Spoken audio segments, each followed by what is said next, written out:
Today, I would like to talk with you again from prayers that avail much for your family. These prayers have been written over many years.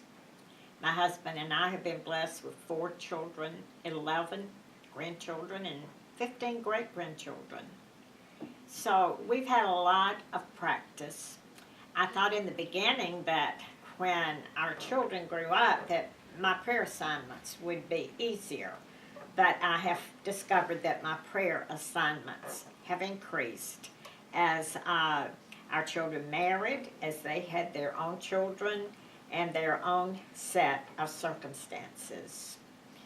My grandparents, especially my grandmothers, left me a legacy of prayer and faith in God. I would like to encourage you to do that also. I know that there are circumstances that come that are overwhelming. I remember times when I would throw myself across the bed and cry out to God, and all I could do was just weep. But what release He has given us to be able to go before Him and release those emotions to Him. And at the end of those sessions, I would say, "Soul," speaking to myself, "you will trust in God."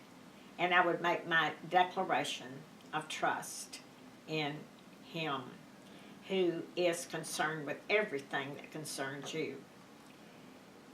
My grandparents, Mrs. Lenny Elkins Brock and Mrs. Annie Kelly Griffin, were both women of prayer. I only saw them maybe twice a year, but I learned from both of them. My grandmothers manifested strength in very different circumstances. My Mama Brock taught me to be sensitive to the feelings of others and to lighten up, to laugh. She loved to laugh, and she loved to hear us laugh. And I watched her as she stood strong in a very difficult situation after my Papa Brock had a stroke that left him paralyzed on his right side, and he was never able to regain his communication skills. When she lost her eyesight later in life, her only complaint was that she could no longer take care of her husband. I remember many times being at their home.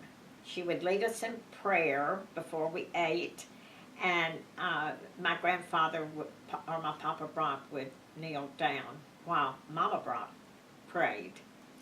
My Granny Griffin managed a farm and raised her younger children after the death of her husband.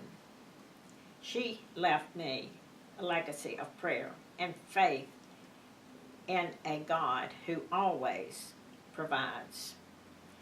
3 times each day, family and visitors would sit down at the table loaded with many dishes of yummy food.